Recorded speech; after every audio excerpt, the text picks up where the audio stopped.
Dragi gledalci, dobrodošli i veliki pozdrav. Moje ime je Milan Janković, ovo je druga epizoda podcasta Kroz vreme i kroz teme. Podcasta čiji je cilj da uz pomoć relevantnih i zanimljivih sagovornika, a na jedan autentičan i interesantan način saznamo kakva nas budućnost očekuje, a u kakvom društvu ćemo živjeti i koja će biti naša uloga. Koji faktori determinišu nas kao individue i zajednicu u širem smislu. Istovremeno imat ćemo priliku da sa sagovornicima upoznamo njihovo viđenje njihovih biografija i ključnih događaja, da se upoznamo sa vizijom idealnog, ali i realnog srpskog društva. Naravno, i ovo je prilika da se upoznamo sa tim kakvi su naši sagovornici prediktori, jer sve ostaje u prostoru koji je virtualan, empirijski, kome i sami pripadamo. Ono po čemu se podcast Kroz vreme i kroz teme razlikuje od drugih je što svaku epizodu počinjemo percepcijom dalje budućnosti. Moje zadovoljstvo je što ću imati priliku da diskutujem i razgovaram sa Nikolom Đurđevićem. Nikola je svestrani mladi čovjek sa hendikepom. Kao ličnost koja je sebe potvrdila u različitim oblastima, Nikola je prvo sebi, a zatim i drugima pokazao da hendikep nije nepremostiva barijera ako u sebe veruješ i radiš na sebe. Sport, muzika, novinarstvo, aktivizam i bogat društveni život su živi dokaz da Nikola ne živi život površno, već punim plućima, na svojstven i na njegov način. Dobrodošao Nikola, kako si? Hvala, bolje vas našao, odlično, Bogu hvala. Nema drugi. Kako si ovih dana, šta ima kod tebe? Moram priznati da mi pomalo stiže hronični umor, ali dobro sam, puno se radilo ove godine i ovog leta, ali evo, uskoro se bliži zasluženi odmor, tako da spremam se za odmor. Sad, verovatno će ova emisija biti emitovana u periodu kada ćeš ti biti na odmoru, tako da ćeš, verujem, moći da uživaš i u emisiju, a i ja verujem, i sam sadržaj. Kao što sam pomenuo, mi u svakoj epizodi počinjemo od percepcije neke dalje budućnosti. I ono što je nekako moj stav jeste da gostima dam priliku da izaberu godinu iz budućnosti od koje ćemo krenuti. Uglavnom su na raspolaganju 2045, 2050 ili 2055, pa da počnemo. Od koje godine bi ti počeo? Pa ajde da uzmemo recimo tu 2050. godinu kao neku sredinu. Pa da, ali pazi, 2050. i to nije toliko daleko. Sada smo u 2025. 2000-ta kao da je bila, ajde ne juče, ali tu pre nekoliko sedmica. Ako pogledamo kojim tempom živimo i na koji način. Tako da, hoću da kažem da, makoliko to izgledalo da je hrabro, da je to nešto što je realno naročito za sagovornike koji imaju šta da kažu i koji zaista su, ako mogu da kažem, socijalno inteligentni, znaju da tumače društvene tokove i očekivanja od društva. Tako da, ajde da vidimo na koji način vidimo ti i ja, pre svega ti tu 2050. Koji su to ključni faktori koji dovode do takvog društva i ono što je značajnije, koja je tvoja uloga u takvom društvu i šta će tebi omogućiti, šta je potrebno da se dogodi, da zaista to tako i bude. Pa s obzirom da sam ja po prirodi ličnosti uvek gledam stvari pozitivno, moj pogled u tu neku budućnost je pozitivan pogled. Zamišljam Srbiju, naše okruženje, naše društvo, našu zajednicu kao neku zajednicu koja je prosperirala ne samo u ekonomskom, već i u duhovnom i kulturološkom smislu. Zamišljam da smo u nekom modelu, pa ne znam, nešto slično kao što imaju skandinavske neke države, neki, da kažem, socijaldemokratski sistem u kojem mi živimo i u kojem nema političara kao profesije.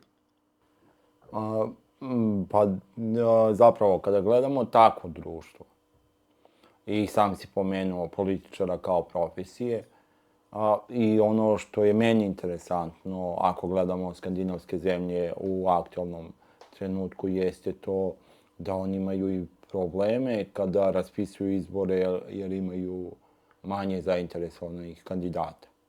Ako na taj deo misliš i ako percipiraš da, što da ne, možda imamo do te mere razvijeno društvo da nam i nije potrebna tolika birokratija i toliki uticaj političara. Ili ajde, možda percipiraš o tome da imamo toliko pravedno društvo da sistem funkcioniše sam po sebi.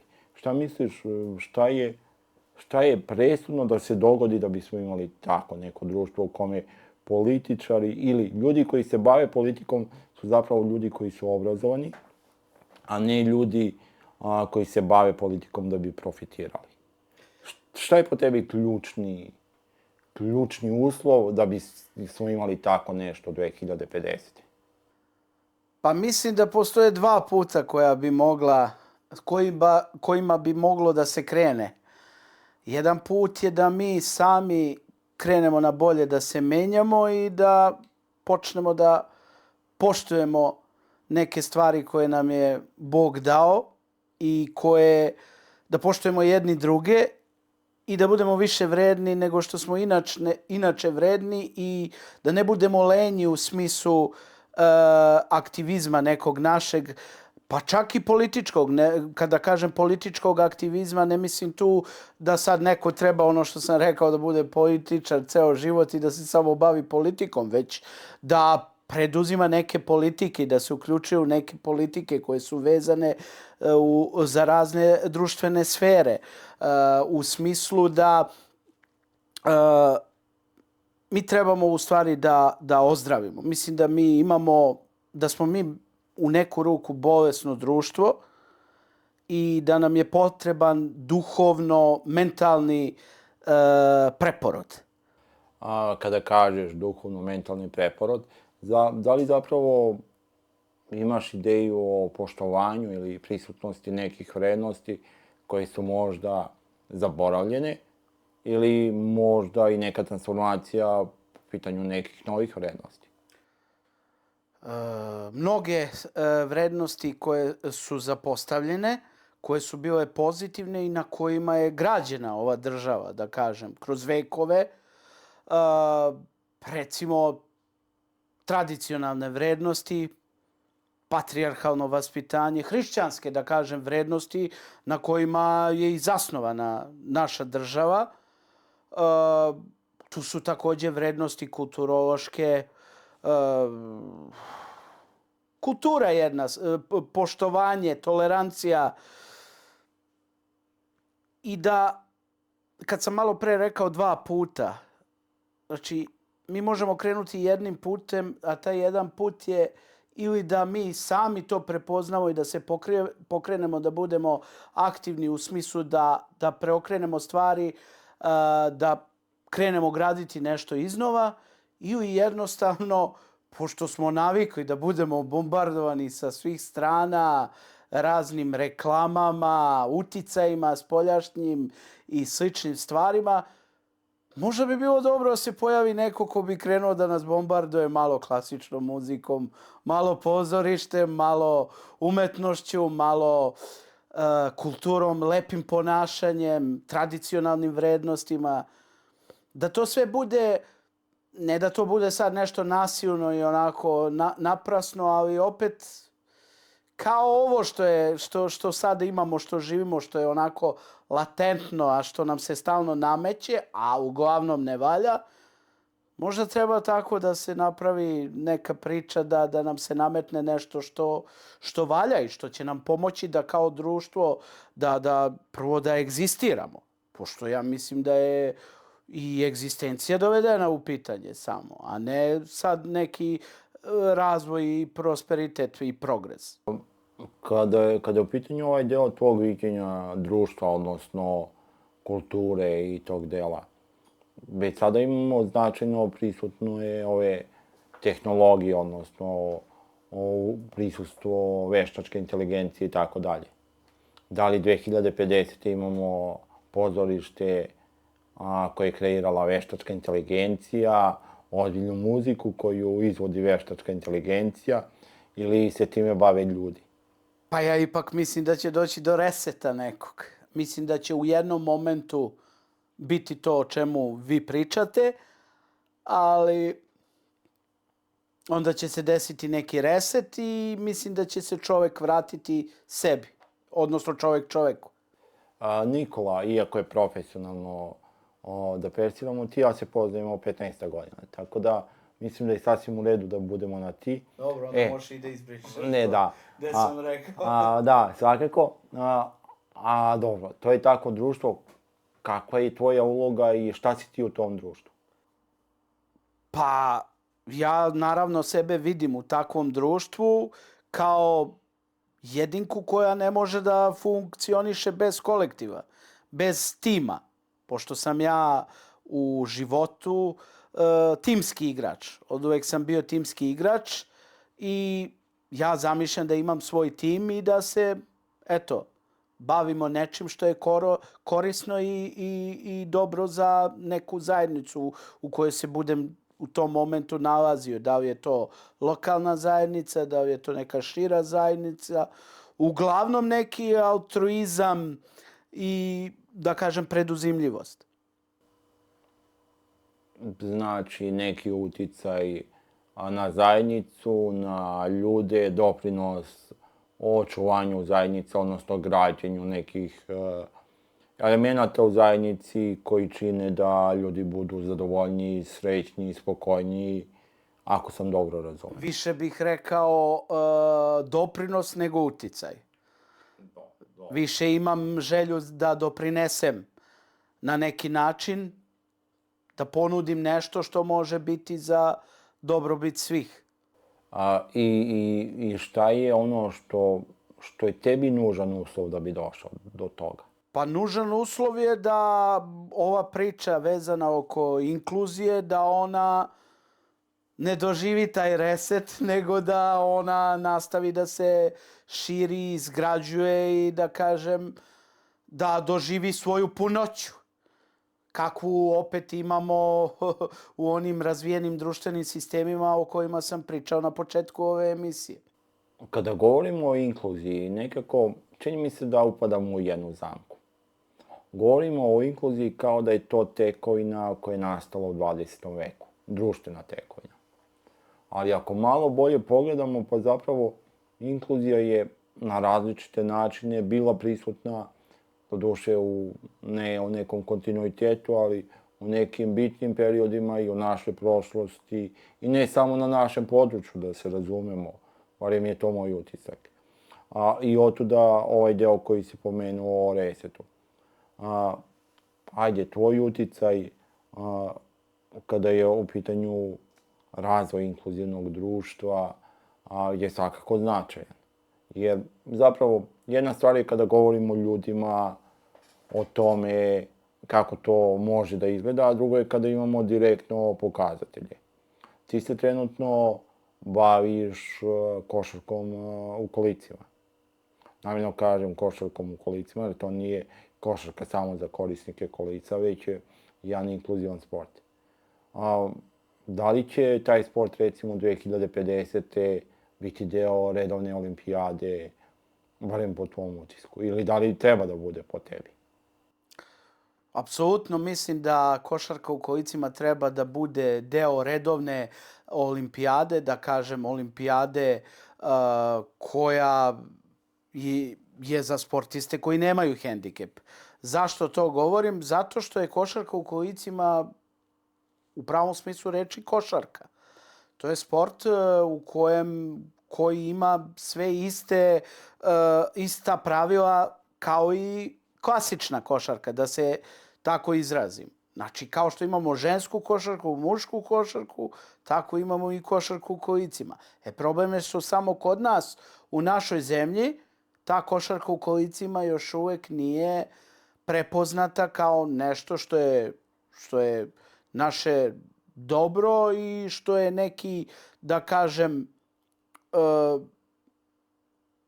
sačinitelj toga da mi stvarno sa pravom možemo sebe da nazovemo zemljom košarke, pošto mi se stalno busamo u grudi i pričamo kako smo zemlja košarke, a recimo naša reprezentacija u košarci u Kojicima je u C diviziji. Pa dobro, i C divizija, sada ne znam koliko je na evropskom nivou divizija. Pretpostavljam da su 4 divizije. Tri. Znači C, pa da, ali objektivno mi smo tamo negde posle Drugog svjetskog rata počinjali od nule kada je u pitanju klasična košarka.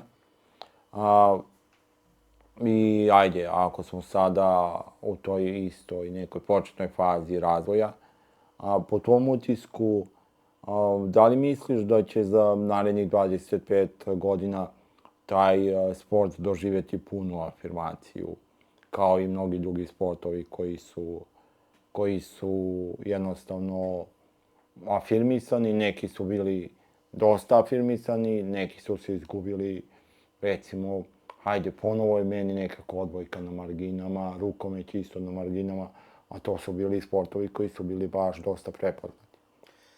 Pa da, odbojka i rukomet to su bili jako, da kažem, prepoznati i brand sportovi, ali oni su vezani više za Jugoslaviju, za tu neku bivšu državu. Jer veći uspesi u tim sportovima odbojci i rukometu su se desili za vreme Jugoslavije. A košarka je preživela taj, da kažem, period tranzicije kada smo mi za 20 godina 3 države promenili. Legli smo u Jugoslaviji, probudili smo se u Srbiji i Crnoj Gori, a sutradan smo sljedeće večer dočekali u Srbiji. Ali košarka u Kolicima mislim da će prosperirati i da će se razvijati, čak sad da ne zvučim prepotentno, ali sve dok god sam ja u tom sportu, ja ću se truditi da taj sport zaživi i da ide na viši nivo, da se na toj lestvici penje na gore. Koliko je to skup sport? To je izuzetno skup sport. Zašto je skup sport? Zato što sportisti, košarkaši koji igraju košarku u kolicima, moraju imati specijalizovana kolica, sportska kolica, koja su uglavnom od titanijuma i koja moraju biti rađena po merama igrača, odnosno košarkaša koji ih koristi. Da li će i 2050. biti skup sport ili ne tako skup? Pa ako gledamo Srbiju, eto ja se nadam da neće biti skup sport, da će nam taj standard naš ekonomski i životni porasti, pa da će nam biti lakše da dođemo do tih kolica. Sad, možda za neka društva će biti skup sport, ali ja se nadam da više za naše društvo neće biti skup sport. Taj deo je zapravo sve ono što nije nerealno. Sa jedne strane, sa druge strane, da li si ti u tom društvu doajena sporta u kolicima ili pionir? Pa znaš kako, ja ne gledam sad sebe, opet vraćam se na ono kao jedinku, ali eto, mogu da kažem da bih voleo da naša reprezentacija Srbije u košarci u kolicima bude stalni učesnik A divizije i ekipa koja je uvek kandidat za osvajanje medalja i naravno da se već jednom više pojavimo i na toj paraolimpijadi ili kako smo rekli već na regularnoj olimpijadi ako košarka dopre do tamo. Košarka u kolicima.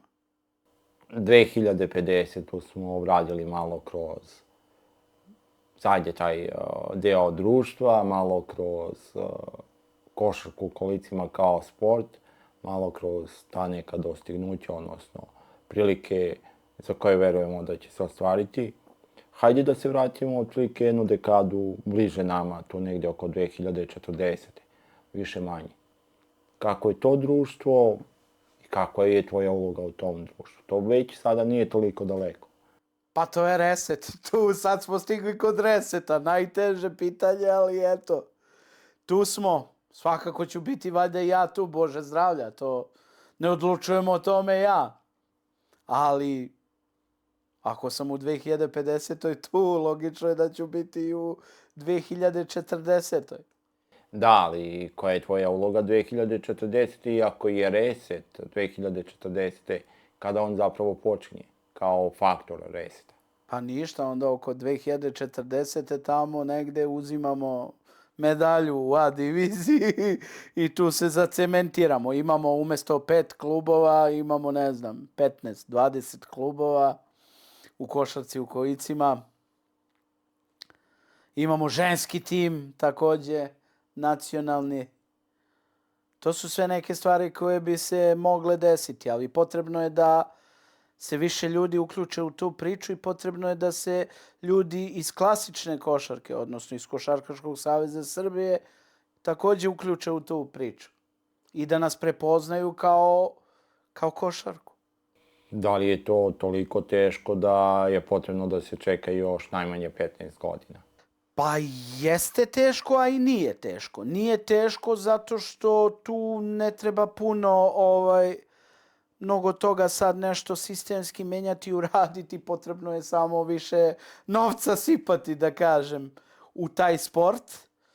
Pošto je naš sport košarka u kojicima u 3. kategoriji finansiranja, što znači da smo mi u rangu negde sa američkim fudbalom, badmintonom, golfom i tako nekim, da kažem, sportovima koji nisu svojstveni našem narodu. A mi smo pokušavali da se to promeni, međutim, ljudi koji odlučuju o tome uvek kažu pa nemate rezultate. Pa da bismo imali rezultate mora neko da nas pogura malo, da uloži više sredstava u nas. Osim tog košarkaškog dela, zapravo kako je tvoje viđenje društva 2040? Pa to je prag one 2050. o kojoj sam pričao i mislim da je 2040. tu neka već možda tranzicija neka. Prelazak na taj novi, bolji sistem i raskršćavanje sa ovim starim sistemom koji nam je nametnut i kojem robujemo još od Drugog svjetskog rata i koji nas izjeda kao kancer, naše društvo. Da imam samo jedno pitanje, ipak bih se vratio na košarku kolicima. A koliko misliš da je realno da recimo to postane čak i školski sport? I koliko bi to doprinelo podizanju svijesti o socijalnoj inkluziji? Pa mislim da to što si rekao da je to jako prvo dobro pitanje, a mislim da je to realno što si ti rekao, jer u Italiji recimo imamo širu prisutnost košarke u kolicima, recimo na fakultetima, na visokoškolskim ustanovama, a i u školama, osnovnim i srednjim. Nemaju ga kao sport neki sad tu koji se upražnjava u svakoj školi, da kažem, ali u svakoj ono što znam zasigurno je da u svakoj školi deca sa svojim razredima, sa svojim razrednim starešinama, odlaze na utakmice košarke u kolicima i upoznaju se kroz svoje školovanje sa košarkom u kolicima kao najinkluzivnijim sportom koji postoji. Jer da, to kao sport, odnosno košarka u kolicima kao sport daje prostora da zaista, čak i ja mislim da bi to mogao da bude i sport koji je multirodno organizovan, da mogu da budu i osobe sa hendikepom i bez hendikepa i muškarci i devojke. Da li postoji tako nešto ili postoji mogućnost da se razvije tako nešto? Pa da, to je cross disability sport, znači sport koji uključuje sve vidove hendikepa, tipove hendikepa, kao i ljude koji nemaju hendikep. Znači u klubskoj varijanti, sad pričam znači o klubovima. U klubovima pravila su takva da na parketu možeš u petorci imati 2 osobe bez hendikepa i možeš imati 2 žene u muškom timu. Pričamo o muškom timu. A recimo u nekim razvijenijim društvenim sistemima postoje i ženski timovi, posebni ženski timovi, ali u ženskim timovima ne mogu igrati muškarci, već samo u muškim mogu igrati žene, a kada su reprezentativna takmičenja u pitanju, onda su zasebno, kao i u svakom sportu. Znači, žene imaju svoje timove, muškarci svoje timove. S obzirom da je to cross disability sport, da li 2040. u tom sportu imamo učešće i aktualnih političara? Pa političari aktualni, oni dođu tako nekad kad je dan osoba sa hendikepom 3. decembar, pa bilo je nekih akcija tako, onda oni dođu, sednu u kolica, probaju da šutnu, ne mogu naravno ni da dobace do koša, pošto su dimenzije iste, kao u klasičnoj košarci. Tako da oni na svemu skupljaju političke poene, pa tako i na košarci u kolicima. Ajde, ja ću malo da preciziram pitanje. Da li je realno da 2040. verovatno tada uveliko bivši predsjednik Srbije Aleksandar Vučić je angažovan u košarci u kolicima, pošto on se školuje za košarkaškog trenera, i da li bi tamo udarao blokade kao deci na terenima? Pa, možda bi udarao blokade ako bi trenirao dobro, a kad bi onako jednom seo u kolica, shvatio bi da možda i nema toliko moći. Hteo sam da te pitam još jednu stvar, a Aleksandar Vučić mi je bio samo poveznica. Koliko je školovanje za trenera u redovnoj košarci primenjivo u košarci sa kolicima, odnosno koliko je to što si ti, ako se ne varam, na DIF-u, na fakultetu sporta pohađao ovu školu za košarkaškog trenera, ili ako je to drugačije definisano, ti me ispravi. Tako je, tačno si rekao kako jeste. Da.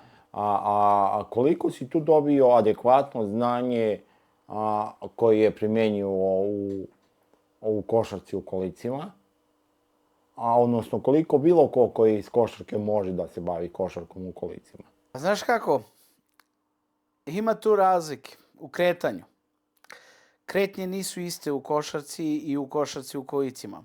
Ali što se tiče nekih stvari vezanih za individualne treninge, za tehnike šuta, pasa, ne znam, posmatranja sistema odbrane, napada, tranzicije, to su iste stvari, uglavnom, koje su svojstvene košarci kao sportu, ali kretanje je totalno drugačije, jer mi u košarci u kolicima se krećemo u stvari krećemo se kao top u šahu i kao lovac u šahu.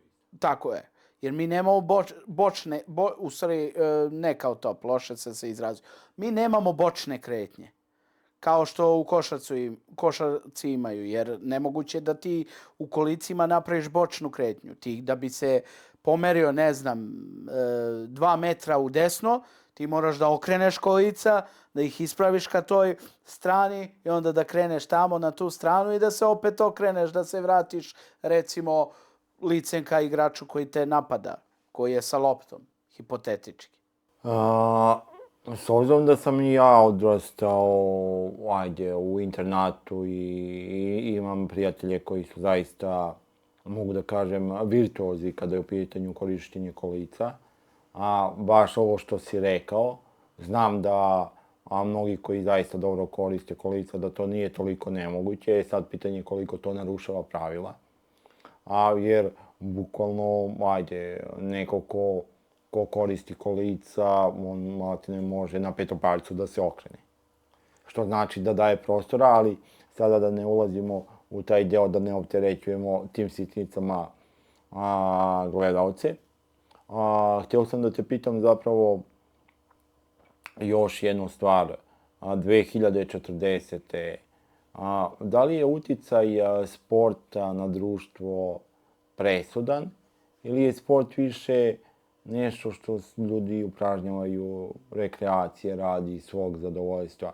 Jer, moj utisak je da je sport od nečega što je umetnost, što je igra, doživeo transformaciju koja se svodi na profit. Tako je, apsolutno. Da li 2040 imamo malo drugačije odstupanja u oblasti sporta ili da je to visoko profitabilna oblast gde se sve svodi na rezultate kao što si pomenuo? Tako je. Sport je danas postao ono što su nekada u starom veku bile gladijatorske igre. Znači, hleba i igara, što bi se reklo. Ali to i ne mora biti toliko nužno loše. Ja, eto, mislim i nadam se da će u toj famoznoj 2040. godini, što se tiče naše Srbije, da će u naš sport biti uključeno više naših domaćih sportista. Da nećemo imati toliko potrebe da uvozimo strane sportiste, strance, pogotovo u fudbalu, kao danas što se to radi, pa i u košarci naravno isto. Mislim da ćemo, kada bude taj reset, da će to biti i reset što se tiče razvoja naših mladih talenata. Da ćemo imati ponovo ono što smo imali u bivšoj zemlji Jugoslaviji. Čekaj, ja ću sada malo da se našalim.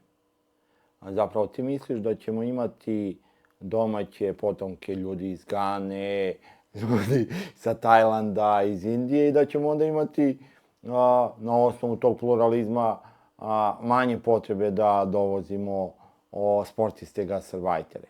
Ne, dobro, ti si sad malo ironičan tu, ali nije ti da ti se zameri. Nadam se da neće do toga doći. Naravno, ja volim svako živo biće na ovoj planeti, ali mi moramo vratiti naše ljude, naša potomstva koja tamo odrastaju po drugim tuđim zemljama i naši pametni umovi koji doprinose tuđim društvima, a ne našem društvu. Što je katastrofalno i pogubno. Slažem se sa tobom. I zapravo jedno slično pitanje sam imao za još 2 dekade unazad. Da li bi dopunio još nečim 2040. ili da se vratimo već to negde oko 2030. koja je maltene tu ispred nas, jer sada smo maltene, već pola 2025. i prošle. Pa možda je bolje da se vratimo u neko bliže vreme. Nisam neki ljubitelj sad toliko priče o nekoj daljoj budućnosti. 2025. jeste nekako krizna godina. Sad, imamo na umu da je kriza i opasnost, ali i prilika da dođe do nekog pozitivnog razvoja. Šta misliš 2030. Da li ćemo videti neke pomake u toj nekoj društvenoj transformaciji ili smo i dalje kao društvo zaglavljeni ili bolje rečeno izgubljeni u različitim prevodima različitih stvari? Kako je društvo koje vidiš za, recimo, 3, 4, 5 godina i tvoju ulogu u tom društvu? Ovo je sad najteže pitanje do sad, zato što, tu smo blizu, ali živimo tako da je svaki trenutak neizvesnost. Tako da, pa šta bih rekao? Rekao bih da možemo imati sve, a isto tako i možemo da nemamo ništa te 2025. Znači, kao da imamo neko drvo ispred nas koje ima neke plodove i te plodove možemo ubrati, ali može nam se desiti da ih ne uberemo. Recimo, ako se previše uplašimo, da li je ta jabuka otrovna ili ta jabuka ipak nije otrovna.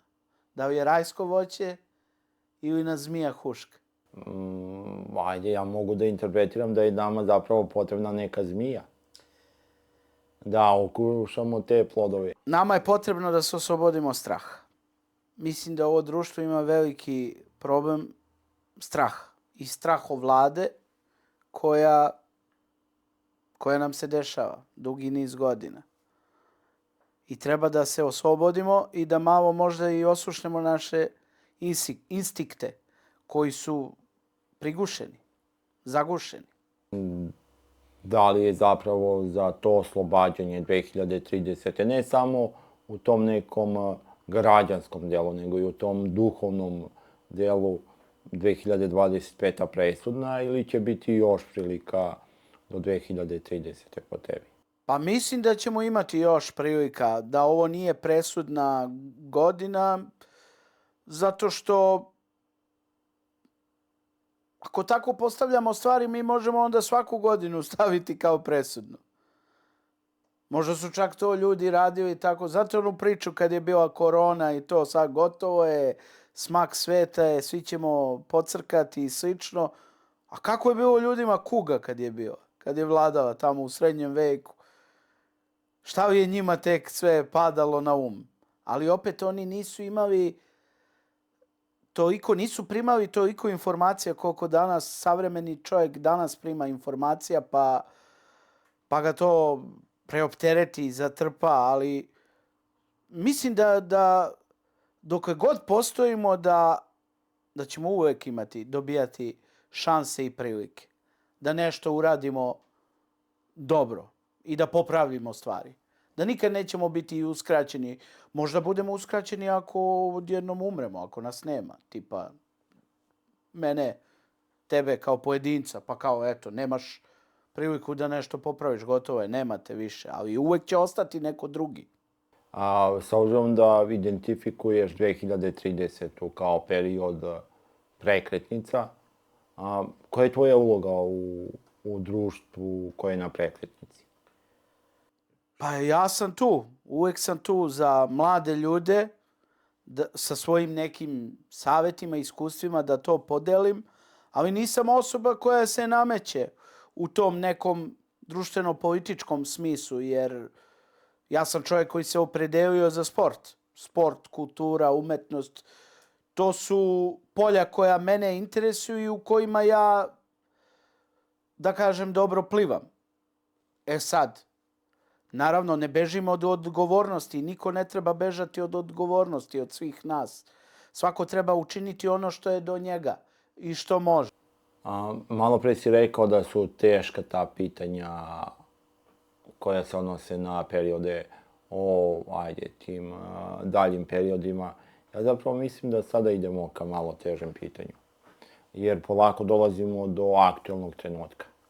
A kako je društvo Srbija danas i šta je uticalo da imamo ovakvo društvo i zapravo ko je zapravo Nikola Đurđević, jer ovo je prilika i da malo više predstaviš sebe gledalcima i šta je uticalo da Nikola bude baš to što jeste. Hoćeš da prvo pričamo o društvu ili o sebi? Malo je nezahvalno da pričamo o sebi, ali... Pa zaista, ja mislim da je uvijek lakše ako pričamo o širem kontekstu, pa onda o sebi kao individu i u kontekstu zajednice. Ali ako je tebi lakše, pazi Nikola, imamo dosta ličnosti koje prvo pričaju o sebi i kažu država, to sam ja. Na kraju krajeva. Ali kako je tebi lakše? Pa što bi naš narod rekao, doterali smo cara do duvara. Šta je uticalo da doteramo cara do duvara? Pa uticala je naša težnja da uvek mi budemo ono nešto što nismo. I da uvek ta jabuka koja nam je ponuđena, da uvek moramo da je uzmemo. Bez ikakvog razmišljanja, bez ikakvog savjetovanja i da uvek uzmemo tuđu jabuku. Nismo do sad nikad posadili svoju jabuku koju bi mi uzeli. Nego uvek je bila ta neka tuđa jabuka iz tuđeg voćnjaka ili plastenika ili kako god. Da li smo imali priliku da zasadimo naš... Pa uvek smo imali priliku. Sad se vraćam na ono što sam rekao. Čovjek i društvo uvek imaju priliku. Ali ajde, da li možemo da prepoznamo neku konkretnu priliku kada je bila prilika da mi kao društvo zasadimo naš vrt i da ubiremo plodove? Pa sad ja, šta bih tu rekao? Pa mogli smo. Mislim da smo mogli 2 puta da posadimo našu jabuku u nekom, da kažem, kraćem vremenu koje je iza nas. Mislim da smo mogli prvi put 99. da posadimo tu jabuku pred bombardovanje, a drugi put mislim da smo je mogli posaditi tamo negde krajem 2008. početkom 2009. godine. Sada je red da gledaoci upoznaju ko je zapravo Nikola, šta je ono što je postigao, šta je sve ono što je planirao i zapravo šta je ono što mu je olakšalo da postigne ono što želi, a šta je ono što je uticalo da ne postigne ono što želi. Malo je nezgodno da pričaš o sebi u trećem licu, ali ajde, mislim da je lakše da ako ti pričaš nego da ja prepričavam neke događaje. A eto, imam 37 godina, u životu sam probao svašta nešto i bavio se raznim stvarima, ali mogu reći da sam se kao osoba definisao najviše kroz moje studentske dane, kada smo se i upoznali. Inače, ti i ja, eto, spomenuo si moj aktivizam neki, tu bih, eto, istakao da sam bio 8 godina aktivista u udruženju studenata sa hendikepom. Živeo sam u studentskom domu, iskusio sam te čari studentskog života, promenio sam 3 fakulteta i na kraju sam završio višu školu. Ali u svom tom periodu sam upoznao dosta ljudi, različitih ličnosti, tipova, kultura, iz raznih socioloških miljeja. I moje iskustvo je se popunjavao, obogaćivao, ako sam se dobro izrazio. Da ne napravim neki lapsus ovde da mi ne zamere gledaoci. Ono što me preokupirao u tim studentskim danima bilo je muzika, bilo je umetnost. Volao sam rock muziku, pisao sam neke pesme, pevao sam u nekim bendovima, čak sam i snimio jednu pesmu profesionalno. Ali mnogo sam bio nekako svestran na sve strane, sve nešto me zanimalo, ali morao sam kasnije da napravim neko jasnije odredište. Jer jednostavno nije me imalo baš toliko. Ja sam krupan i gabaritan čovjek, ali nije me imalo toliko baš za sve. Dobro, ajde. Kada je to zapravo, koji je to presudan trenutak koji je uticao da izabereš ono što ćeš biti i zapravo, ajde, mi smo pričali malo više o košarci u kolicima, ali osim košarke i u kolica, šta je ono čime se ti sada baviš u ovom periodu i zapravo koliko je izazovno u tvojoj situaciji? Ajde da se vratim na taj trenutak šta je bilo presudno. Pa presudno je bilo kada me moj drugar odveo u crkvu na liturgiju. Tu sam, da kažem, doživeo jedan poseban trenutak koji sam samo tad doživeo. Prvi put kad sam otišao u crkvu na liturgiju, tad sam osjetio potrebu da treba malo više da se fokusiram ka tome da radim nešto što je dobro i korisno i za druge, a ne samo za sebe.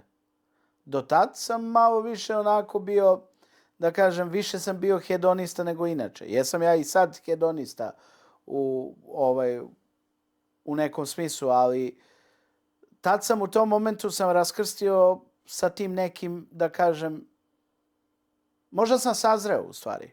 U stvari tad sam više sazreo. Tad je krenuo taj proces mog sazrevanja. I tad sam odlučio, eto, da se više posvetim aktivizmu u udruženju studenata sa hendikepom i kasnije u sportu. Malo sam muziku i umetnost tad zapostavio. Pa, gdje je lakše da se ta duhovnost nekako kanališe? Kroz sport ili kroz umetnost? Sve je to stvar nadahnuća. Znači, čovjek podjednako može da kanališe i kroz sport i kroz umetnost.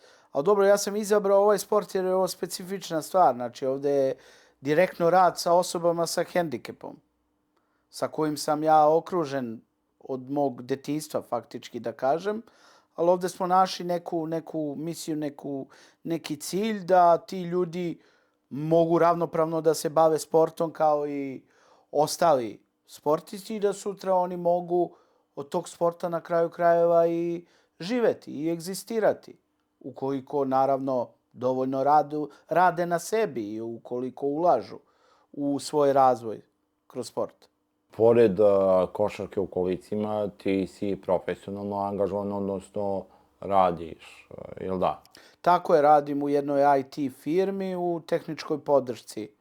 Time se bavim već 5 godina, radim u toj firmi.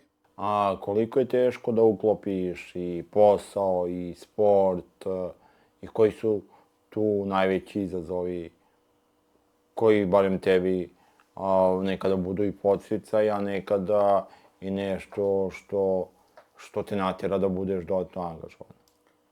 Pa u principu nije to toliko teško. To je isto kao da čovjek radi 2 sporta. Kao da radi 2 posla. Danas imamo sve više ljudi koji rade 2 posla da bi obezbedili sebi i svojoj porodici egzistenciju. Samo što moja aktivnost kroz košarku u kolicima, kroz ovaj sport je na volonterskom nivou. Zato što, ponavljam, taj sport nije toliko još razvijen da je stekao status profesionalnog sporta u našoj zemlji. Ali ja kao čovjek osjećam uvek potrebu da radim nešto što će da me ispunjava. I što volim. Jer mnogi ljudi ne rade baš... Mislim, ja sam imao više ljubavi u životu. I onda, recimo, ovaj moj posao kojim se danas bavim i od kojeg živim, nema baš puno veze sa mojom ljubavi. Sa sportom, sa kulturom, umetnošću, muzikom, istorijom, recimo, ja volim isto istoriju, to nisi spomenuo. Ali eto, tako se to podesilo i udesilo. To je bila neka moja prilika koju sam ja iskoristio, a bilo je jako teško doći do zaposlenja. Osobama sa hendikepom je izuzetno teško u Srbiji da dođu do zaposlenja, pogotovo ljudima koji su korisnici kolica, i dan danas, a kamoli pre 5, 6, 7 godina. Šta je teže? Doći do zaposlenja ili ostati na poslu? Pa mislim ipak da je teže doći do zaposlenja, jer ti kad se zaposliš, ti si već ušao u tu neku ritam mašinu, pa će ti kasnije, i ako ostaneš bez tog posla, lakše će ti možda biti da probaš da se angažuješ dodatno, da nađeš drugi posao. Bitno je da si u toj mašini, da kažem, da si u tom bubnju koji se okreće. Ovo sam te pitao zbog toga što ovaj posao koji trenutno obavljaš, odnosno u okviru koga radiš, nije tvoj prvi posao, jer pre toga si imao i neka druga radna angažovanja i svakako da je tu i dosta i pozitivnih i negativnih iskustava, nekih situacija koje je zaista bilo teško rešiti, ne i nemoguće, ali nekako ipak su ostale nerešene. Pa ajde, više manje zbog tebe i zbog mene, jer činjenica je da pre svega ti nisi neko ko će odustati, ali to može da bude značajno i za gledalce koji nas gledaju, koliko je zapravo nekada teško ostati na nekom poslu koji si teško dobio i koliko zapravo i nije strašno ako napustiš posao u kome se ne nalaziš, u kome nemaš dovoljno uslova da se osjećaš dostojanstveno i tako dalje. Pa nije teško, opet ponavljam, jer si ti probio si led. Onu najveću jamu si preskočio, koju si trebao da je preskočiš. I tu si sad. Sad imaš više opcija. Ali jako je bilo teško. Bili su učestali susreti sa predrasudama, sa diskriminacijom od strane poslodavaca. A sada, danas, na ovom poslu, eto, našao sam, da kažem, neku sigurnu luku. Dobro su me prihvatili u firmi. Dobro doprinosim i privređujem toj firmi. Zadovoljstvo je obostrano. E sad, naravno, čovjek uvijek može težiti ka boljem.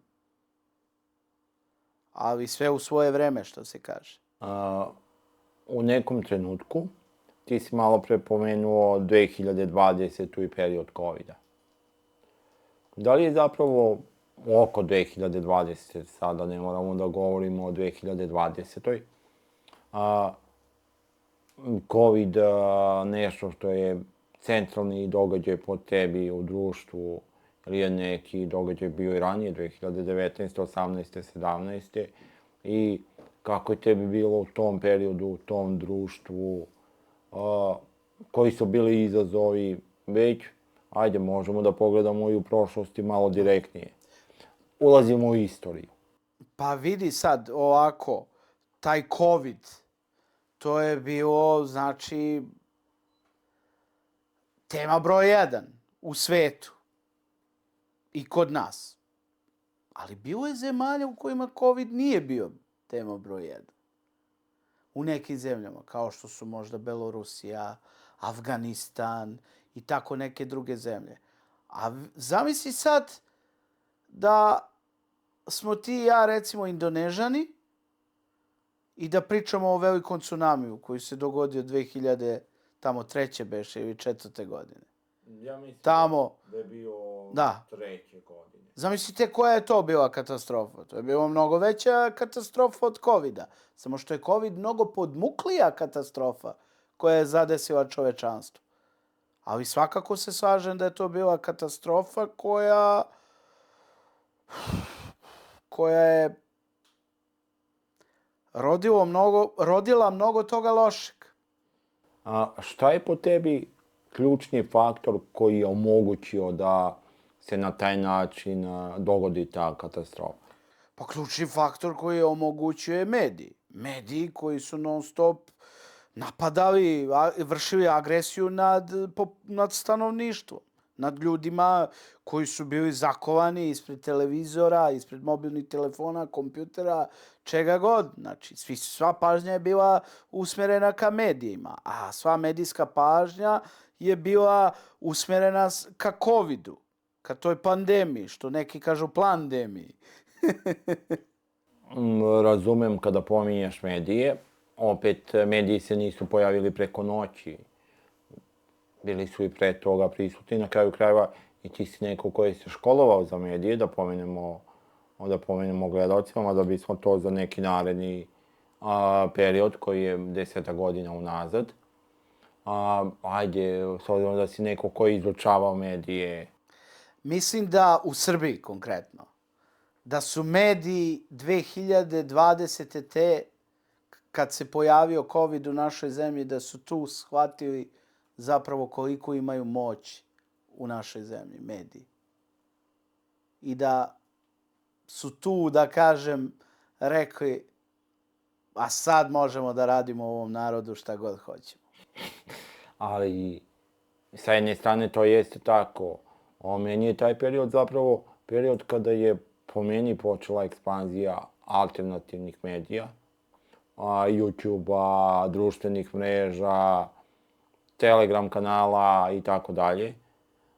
I čini mi se da je se tada narod zapravo pouzdanije informisao kroz alternativne medije u odnosu na ove tradicionalne, a da je nakon nekog trenutka ogulao na zvanične medije.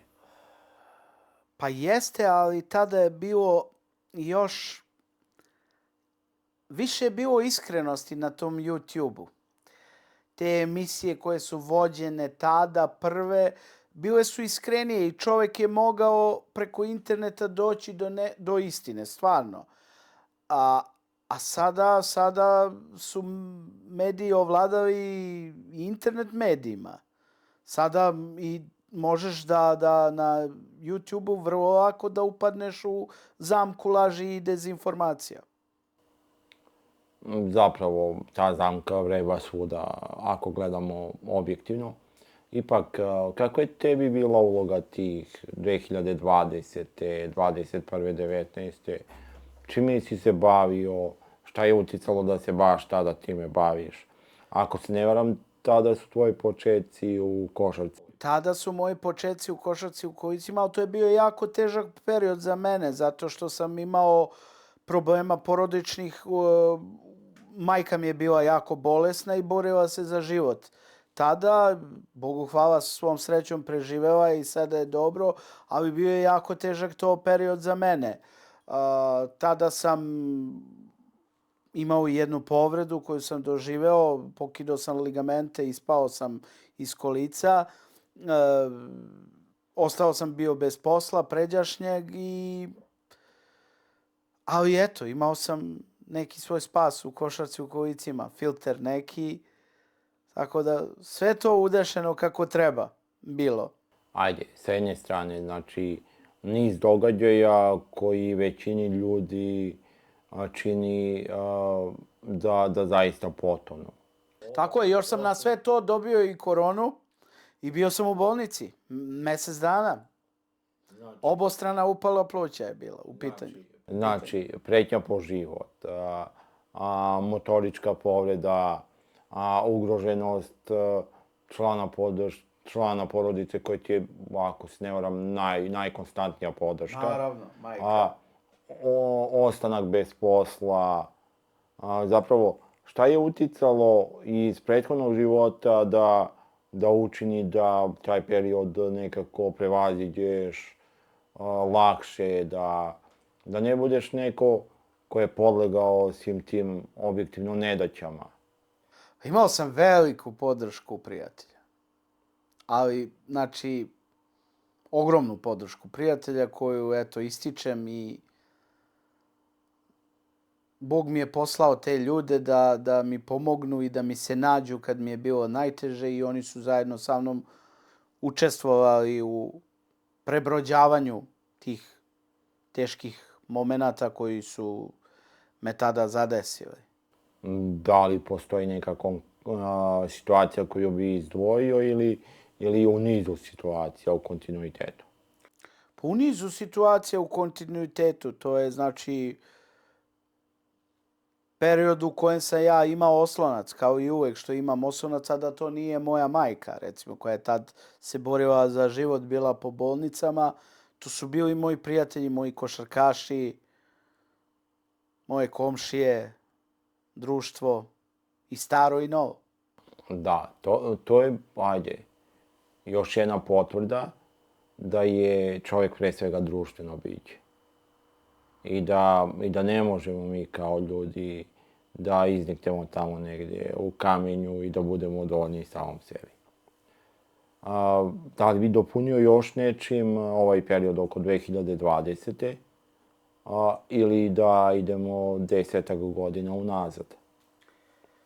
Pa u principu sve smo rekli tu šta smo imali vezano, a da je vezano za mene. Eto, mogu reći to samo da sam 2018. godine otišao prvi put na trening košarkaša u kolicima i da sam bio fasciniran. Bio sam oduševljen. Odmah doživeo sam ljubav na prvi pogled. Osim toga, što je bilo 2018. ajde, što je mali izlet u odnosu na 20. Kako je zapravo došlo do toga da završiš na treningu? Moj drugar Nemanja Vukašinović, koji je i reprezentativac Srbije u košarci u kolicima, me je pozvao da dođem na trening, da kaže, tolike godine se družimo, nikad nisi došao da vidiš ni trening, ni utakmicu, a voliš košarku, voliš sport. Od uvek sam bio fanatik za košarku, veći nego za fudbal. I ja odem, eto, na Košutnjak tamo, bio je klub košarke u kolicima Singidunum i ono što sam video tada bilo je neverovatno. Znači, prava košarka, dinamika. Da pozdravimo Nemanju ovom prilikom, pošto ga obojica poznajemo. Nemanja je sada neko ko se profesionalno bavi košarkom, nažalost ne u našoj državi, jel da? Ne u našoj državi, ali u našoj bratskoj Republici Srpskoj. Da, ali opet i to je poražavajuće da ako je Republika Srpska naš mlađi brat, da nas je u tom pogledu prevazišla na neki način. To je tako. Nije do njih, nego do nas. Malo pre si pomenuo studentski period, to je otprilike oko 2010. Pa zapravo, kako je društvo u kome smo živjeli i 2010. iz tog ugla, šta je uticalo da to društvo bude tako, bilo sa nekih pozitivnih strana, bilo sa onih negativnih strana, i Nikola u tom društvu 2010. je se bavio studiranjem, rekao si 3 fakulteta. Ajde da otkrijemo gledalcima da nisi istovremeno baš studirao sva 3. Nisam istovremeno, ne. Ja sam, kao što sam i rekao, promenio 3 fakulteta. Znači, ali bilo je da istovremeno studiram 2, to da. Ali sam promenio. Da kažem, tražio sam se. Što je i normalno za mladog čovjeka. 2010. Ti si imao koliko? 21, 2? 2010. godine to su bili jako lepi dani u studentskom domu Mika Mitrović, kasnije 4. april. Tu sam imao i dodir sa udruženjem studenata sa hendikepom. Bile su te inkluzijade čuvene na kojima smo mi studenti sa hendikepom zajedno se družili i razmenjivali iskustva sa studentima koji nemaju hendikep. To je bilo, da kažem, neponovljivo i prelepo jedno iskustvo. Sad si me podsjetio jedne inkluzijade, doduše 2013. I ako imam tvoju dozvolu, ja bih u komentaru ovog emisije, ovog videa, zapravo stavio link ka jednom performansu sa inkluzijade, gde si ti pokušao da budeš neko ko će da iznese jedan zabavni zadatak na način na koji je postavljen, a koji je pre svega muzički. Da li si se u tom periodu bavio više muzikom? I da li, s obzirom da imaš i neke snimke koji su objavljeni, da li možemo i te snimke da objavimo u okviru ovog videa kako bi gledalci lakše mogli da pogledaju i da nađu? Da, u to vreme sam se bavio muzikom. Možete okačiti slobodno, znači, i pesmu koju sam snimio 2010. godine u Sarajevu, u studiju Amadeus produkcije.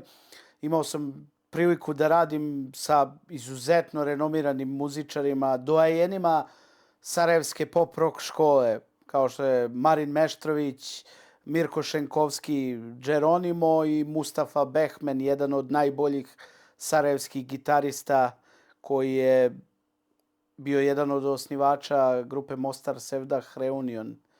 Jedan vrhunski instrumentalista koji svira sve od sevdaha do heavy metala. Kako si ti upoznao te ljude u tom periodu? Te ljude sam upoznao preko interneta.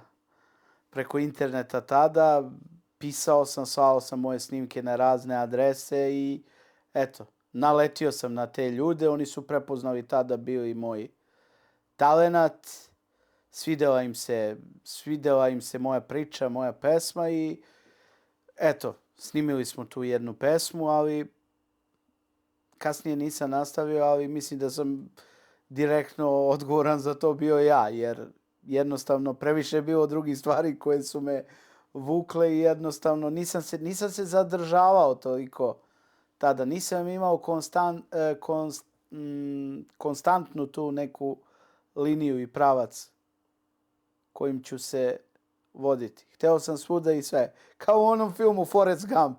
Kad Forrest čas igra NFL, pa ne znam, leti u svemir, pa ide u Vijetnam da se bori, pa igra stoni tenis. Baš takva neka priča je bila. Sa ove distance, koliko je falilo da ostaneš u tim muzičkim vodama? Pa, falilo je malo, da kažem. Malo je falilo, ali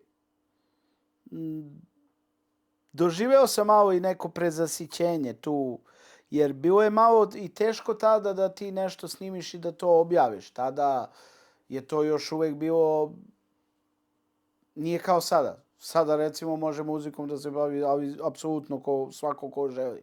Nije mu potreban izdavač, nije mu potreban menadžer. Danas, ako dobro vladaš internet tehnologijama, sam možeš tu muziku koju napraviš sa svojim drugarima u nekom bendu, možeš da je postaviš na YouTube, napraviš album ili ceo neki koncept. To može da bude i video koncept. čak ne moraš ni da znaš da pevaš. Ne moraš, naravno, danas. I tad je bio kompjuterski da je moglo da se nadogradi i ispegla ono što ne valja, a tek danas može veštačka inteligencija umjesto tebe da otpeva tvoju pesmu. Može čak i da je snimi u stilu nekom muzičkom koji ti voliš. Taj tvoj snimak je, ako se ja ne varam, u onako malo tvrđem rock ritmu. Pa to je neki, pa tako je, mogu da kažem, možda meni malo ta muzika, to malo mi je ličilo onako možda na Osvajače, na Kerber, ali opet ima taj prizvuk sarajevske pop rock škole. Jer ja sam to zaista sam voleo, tu sarajevsku pop rock školu i dan danas je volim, a i radio sam sa tim muzičarima koji su radili sa Crvenom jabukom, Bijelim dugmetom, Elvis G. Kurtovićem, Zabranjenim pušenjem, Merlinom i ostalim velikanima iz 80-ih. U odnosu na, ljude koje si tada upoznao, da li ti je to zapravo bilo lakše da se odlučiš da odradite ono što oni najbolje znaju? Ili je to nekako tebi bio, jedan pokušaj da pokušaš u tom ritmu, pa nešto drugo u nekom drugom, ili ti je taj ritam jedini prihvatljiv, odnosno stil muzički? Pa, ja sam već imao demo snimak koji sam uradio sa mojim drugarom Miodragom Duškovićem, koji danas živi u Austriji i koga ovom prilikom pozdravljam. S njim sam već uradio demo snimak na akustičnoj gitari. Znači, mi smo već imali melodiju, naravno tekst, moj vokal, a aranžman je baš ispao onakav kakvog sam ga ja zamišljao. Znači, producent me je pitao šta želiš od instrumenata, jer to je gospodin Marin Meštrović, jedan od najboljih producenata u Sarajevu, čovjek koji je mag što se tiče miksa i post miksa. On je takav da kada njemu neko dođe da radi pesmu kod njega, on ispunjava želje tog nekog ko je došao. On može da da savjet, ali nikad neće da nameće i da natura neku svoju priču. Čovjek mi je pitao koje instrumente želiš, kako želiš to da bude, ja sam mu sve rekao i objasnio i to je tako i ispalo.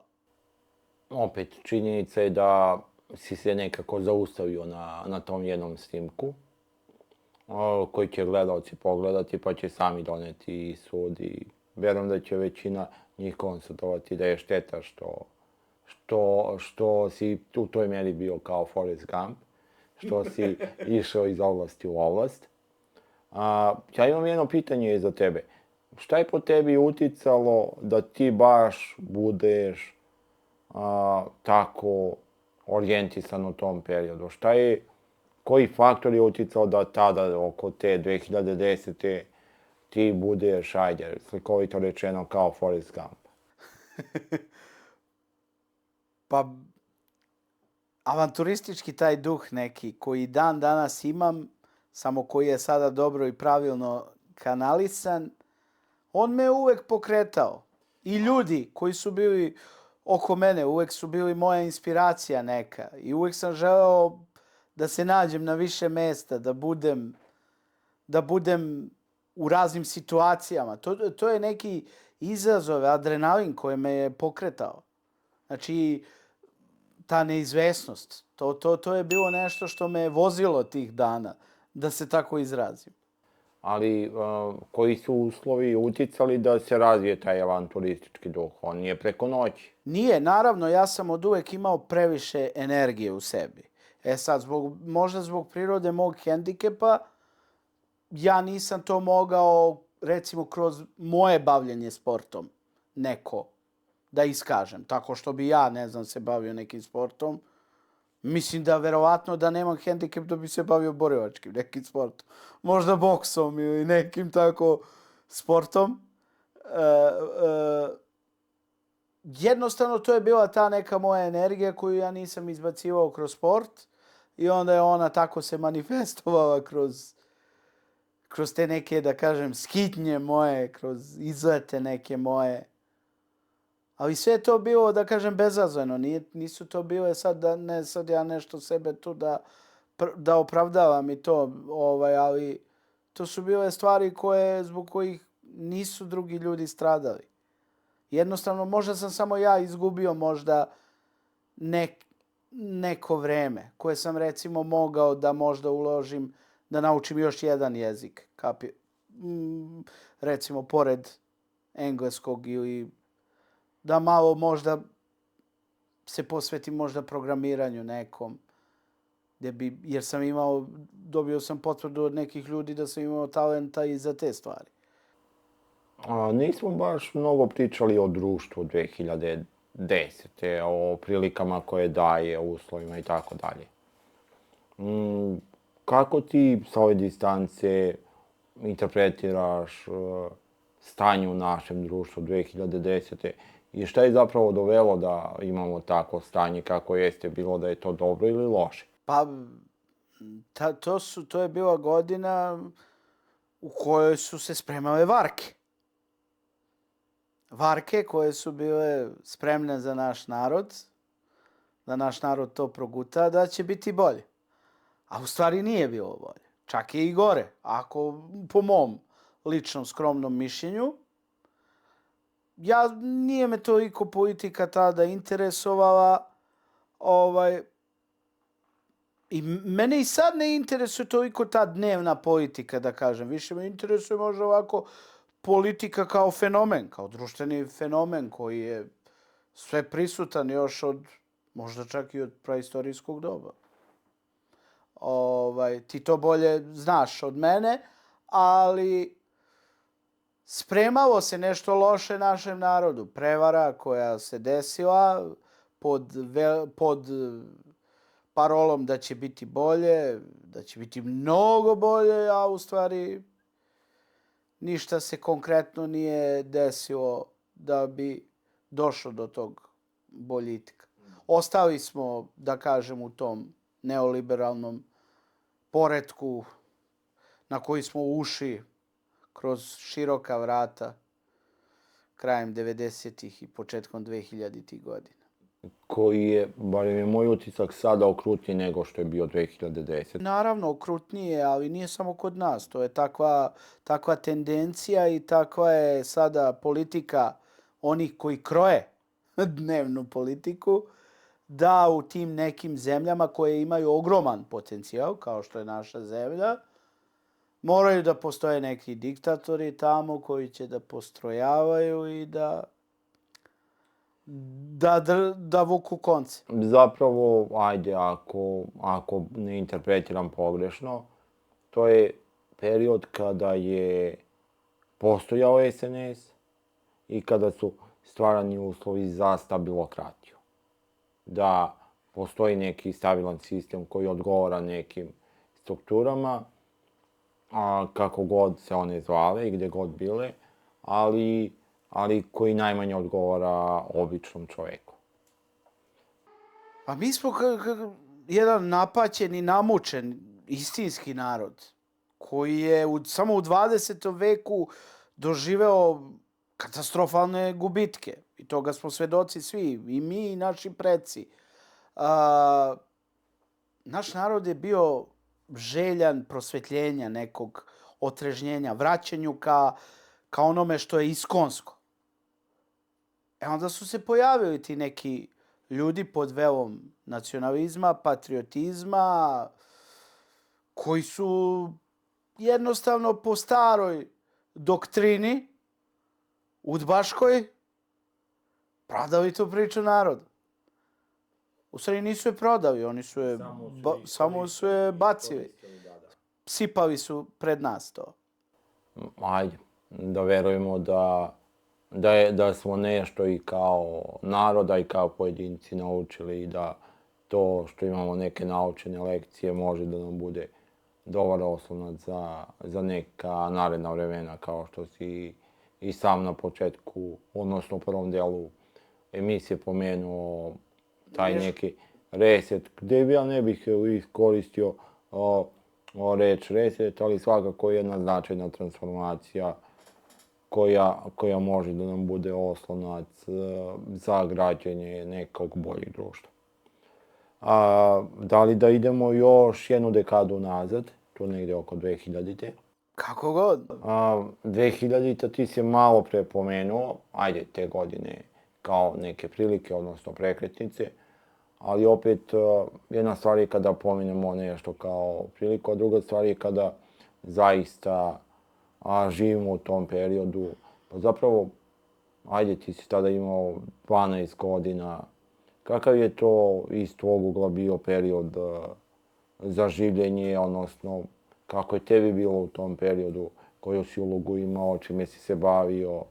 12 godina sam imao, bio sam 5. ili 6. razred osnovne škole, bio sam na klinici za rehabilitaciju dr. Miroslav Zotović u Beogradu, u Sokobanjskoj. Lep period, ali opet težak, jer to je bilo vreme neposredno posle bombardovanja, posle stravičnih gubitaka koje smo doživeli. Ali taj period konkretno nije toliko, da kažem, bio revolucionaran. Jeste on bio revolucionaran u smislu toga da se promenila vlast, da je došla druga garnitura ljudi, ali sistem je opet ostao tu donekle isti i isto se živeo. Bolje nego sad, po meni. Ako mene pitaš sa ekonomske strane, bolje se živeo. Još čak tad smo bili otvoreni. Bilo je ono veliko otvaranje 2000-ih. Dosta novca je tu sipano u našu kasu, da se ne lažemo sad. Da, i obični ljudi su imali, ajde nekako, više dostupnosti ka, ajde, da kažemo, vidljivom boljitku. To je već tamo negde 2001. druge vidljivo. Zapravo, ti si pomenuo da si bio 5. i 6. razred u klinici. Da li si tad bio na školovanju ovdje u Beogradu ili... Ne, ovdje u Beogradu. Ja sam u Podgorici završio samo srednju školu, a osnovnu, evo, sad sam rekao, u klinici za rehabilitaciju. Tad sam, eto, imao još jedan talenat koji sam upražnjavao, slikanje, crtanje i slikanje. To mi je onako bilo... To mi je u stvari talenat koji, ja mislim, s kojim sam rođen. A ove ostale neke talente sam kasnije razvijao. I najviše se kajem u svom životu što sam zapostavio taj svoj prvi talenat.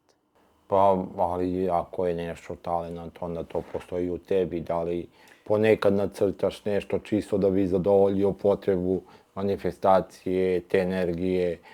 Nacrtao sam prošle godine sestrici od tetke Erlinga Haalanda, fudbalera Manchester City-a, pošto ona njega mnogo voli.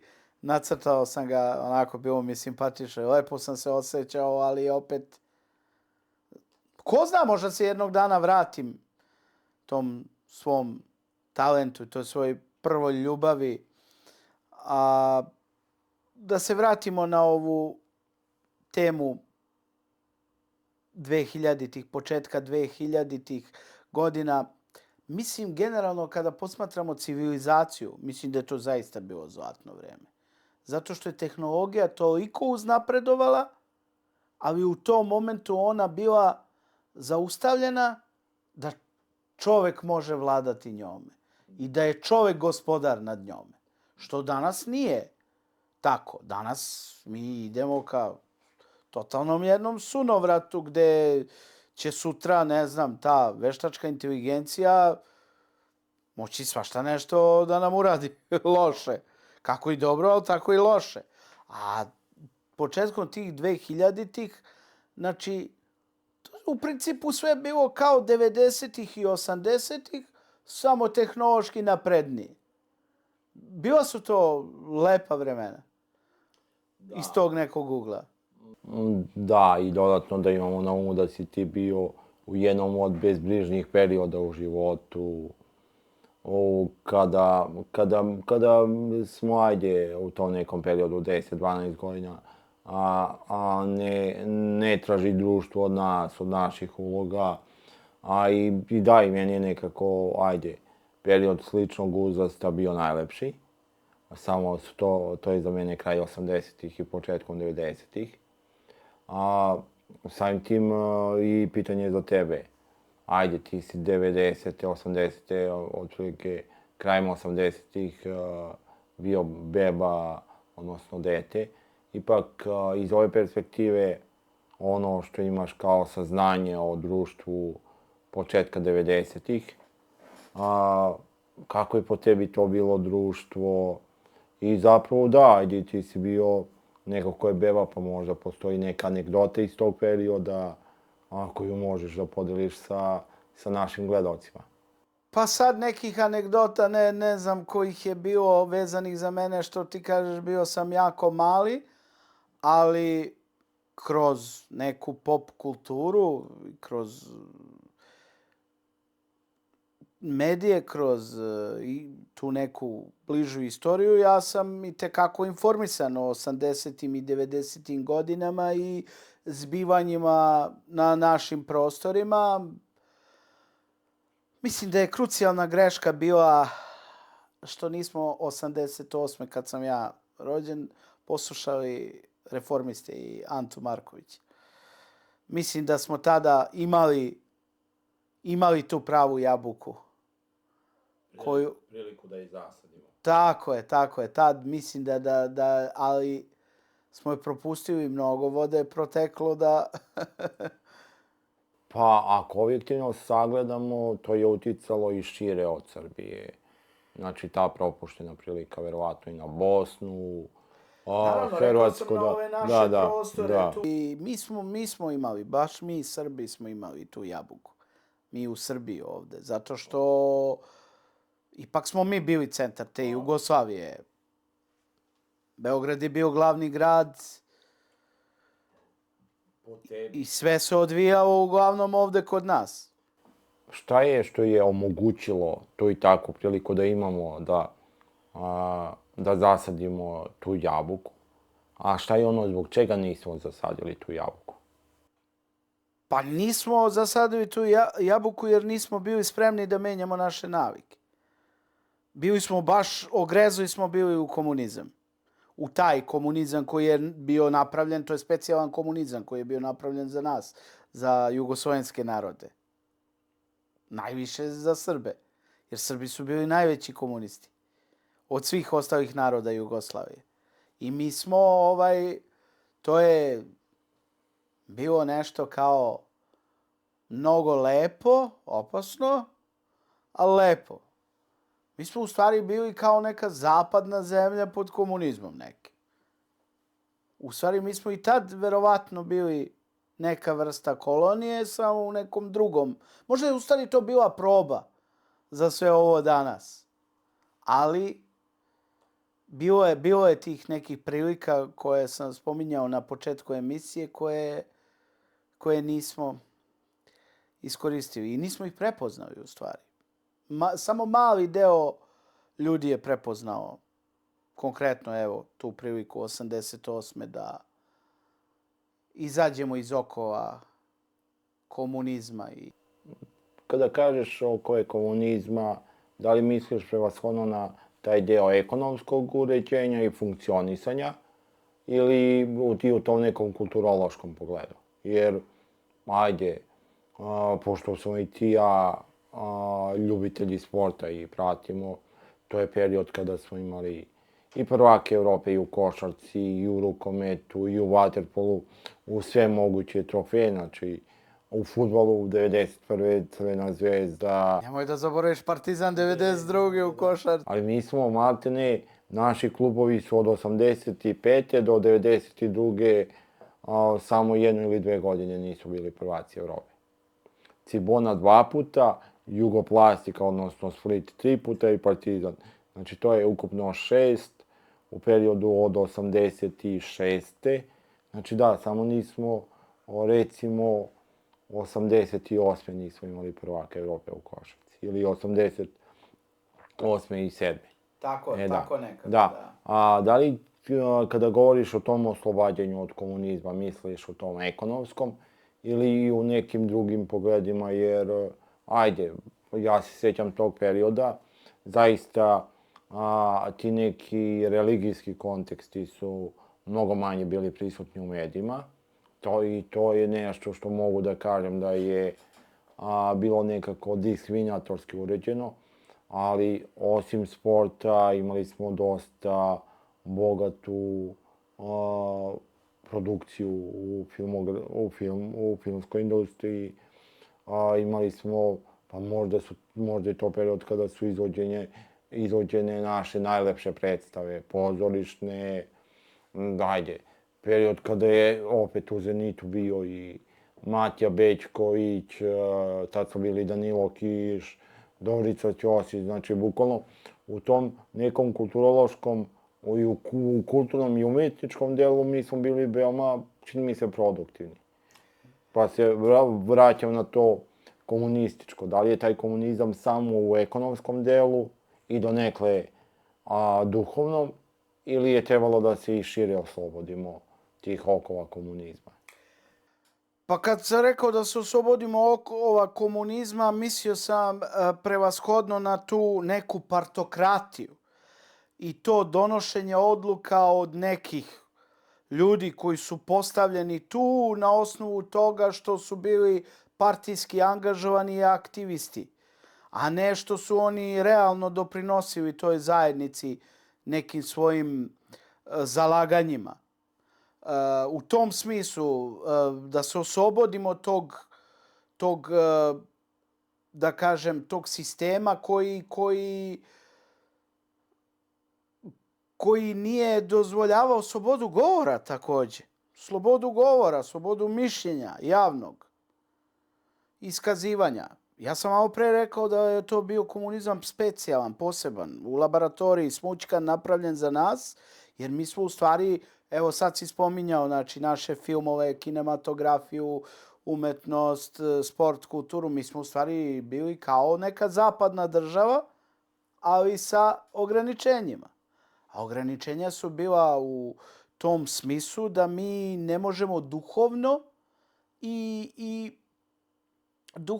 i da kažem, kako bi se izjasnio, pa i administrativno da se razvijamo. Mi se nismo administrativno razvili ni dan danas. Mi dan danas imamo tu komunističko-socijalističku zaostavštinu u našoj birokratiji, koja je sve prisutna. I dan danas. Da, najbolje da odemo u neke ustanove, pre svega, ajde, recimo taj neki finansijsko-administrativni deo, da shvatimo da ljudi koji rade svoj posao u stvari ne znaju šta radi i šta treba da radi. Tako je, izmišljena radna mesta, neki zadaci koji su van svake pameti, a plate neke velike koje se primaju ni za šta. Za neke poslove koje može i neko drugi da odradi, koji već radi nešto ozbiljnije, pa dodatno usput. Ali mi smo narod koji ne ume da štedi i koji ne ume da kvalitetno iskoristi svoje sve potencijale i da uključi svakoga. Znači, moram da spomenem, eto, zbog gledaoca, ti znaš da sam ja 2016. godine bio u jednoj, da kažem, Erasmus Plus poseti u Nemačkoj, gdje sam imao priliku da vidim, recimo, jedan hotel sa 5 zvezdica, u kojem su osobe sa Downovim sindromom radile housekeeping. Da približimo gledalcima šta znači housekeeping. Da, pa to je znači ono klasično što mi kažemo sobari ili sobarice. Znači nameštanje kreveta, usisavanje, pospremanje sobe kada gost recimo ode izađe na doručak. Ljudi moji, to je toliko, znači, do savršenstva rađeno tamo od strane tih osoba sa Downovim sindromom da nemaš predstavu ko je to radio. Mislim, oni su vrhunski profesionalci. Zato što su na vreme pravilno usmereni i zato što se radilo sa njima. To je prava inkluzija. Znači, nađeno je ono što oni mogu da obavljaju perfektno u skladu sa svojim mogućnostima i oni su uposleni tu. I na taj način društvo koristi sve svoje resurse. U tom pogledu samo, ajde, kada si pomenuo taj hotel u Nemačkoj, imamo na umu ponašanje nemačkog društva 30. i 40. godina prošlog veka prema osobama sa hendikepom, koliko baš ono o čemu pričaš kada se izvrši transformacija, koliko društvo kada se transformiše može ono što je odbačeno kao nepoželjno, loše, da bude krajnje funkcionalno i da bude nekako celovito u sistemu. A dok sa druge strane ja sam konstatovao ovih dana da mi kao društvo smo imali viđenije ljude pre 200 i nešto godina za ministre nego sada. Obrazovanije. Tako je, mi smo i u periodu posle ratova i sankcija imali obrazovanije i viđenije ministre nego sada. Mi možemo da pričamo šta god hoćemo i o Slobodanu Miloševiću i u SPS-u, ali Miloševićevi ministri su bili učeni ljudi sa realnim, stvarnim fakultetskim diplomama koje su bile zarađene na pošten način i dobijene. Obrazovanje, a ne trgovinom. Naravno. Da li želiš da odemo još jednu dekadu unazad, 70. ili da pređemo na drugo pitanje? Pa ne znam šta bih ja mogao da pričam o 70. godinama, to su godine koje znači nisu meni toliko bliske, to su neke godine o kojima ja mogu pričati samo ono što sam čuo od strane ljudi iz priča raznih i iz pop kulture, tako da možda je bolje da pređemo na drugo pitanje. Dobro, biraš Joker pitanje. Šalim se malo za gledalce, uglavnom je ovo poslednje onako strukturalno pitanje u emisiji. Za tebe lično, koji su ključni periodi i faktori koji su uticali na te periode za tvoj lični razvoj, za Srbiju, ali i za planetu Zemlju, bilo koji period, bilo koji faktor, znači nemaš ograničenje na bilo koji vremenski opseg. Jasno. Pa ajde da krenemo od čovečanstva, od sveta, da kažem. Pa mislim da je ključni period 33. godina novog doba, vreme kada je vaskrsnuo Gospod Isus Hristos i kada je doneo taj novi zavet koji je živ i uvek će živeti. To je što se tiče civilizacije. Konkretno, iako on u tom momentu možda nije imao dodira s nekim drugim civilizacijama van njegove. Što se tiče mene konkretno, pa nezahvalno je da kažem jer ja imam 36-37 godina, možda će tek doći trenutak neki još veći za mene. To se nikad ne zna. Koji će da te preobrati u nešto drugo ili koji će da te update-uje? Pa ne verujem da će da me preobrati, ali koji će da se izrazimo moderno, upgrade-uje u stvari. Da me upgrade-uje još više, jer čovjek se uči dok god je živ, to svi znamo i nema granica. A što se tiče Srbije, mislim da tek dolazi. Vraćamo se sad na onu priču s početka, da mislim da taj reset kad se bude desio, da će to biti to, ono što će biti prekretnica. Šta je ključni faktor koji doprinosi toj prekretnici? Ključni faktor?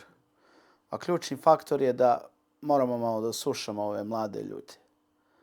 Ja sam fasciniran mladim ljudima, tim generacijama koje se danas bore za sve nas.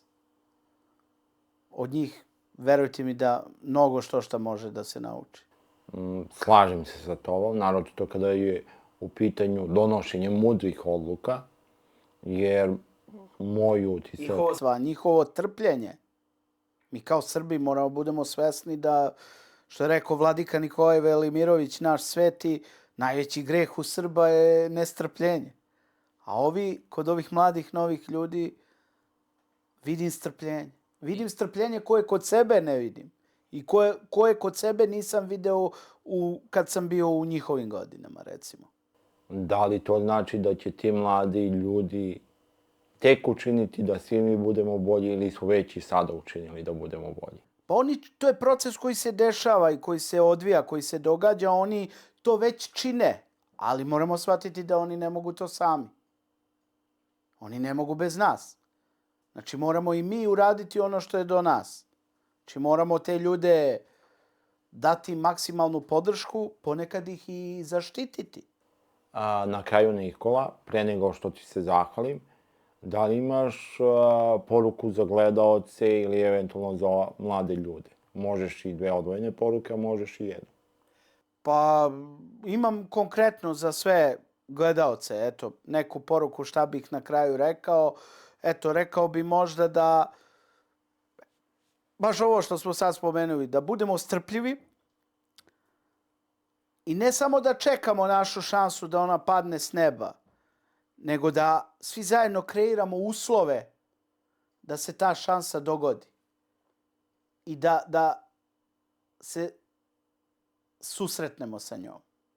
Ja bih samo dodao, hvala ti svakako, Hvala tebi. da budemo strpljivi i da budemo odgovorni prema prilikama koje nam se pružaju. Hvala tebi. Dragi gledaoci, ovo je bila druga epizoda podcasta Kroz vreme i kroz teme. Moje je zadovoljstvo bilo što sam prethodnih sat i po vremena možda i malo duže razgovarao sa Nikolom Đurđevićem. Već uskoro možete očekivati nove i zanimljive goste. I da, obratite pažnju na komentare jer ćete u komentarima imati neke zanimljive linkove. Do tada sve najbolje i vidimo se uskoro.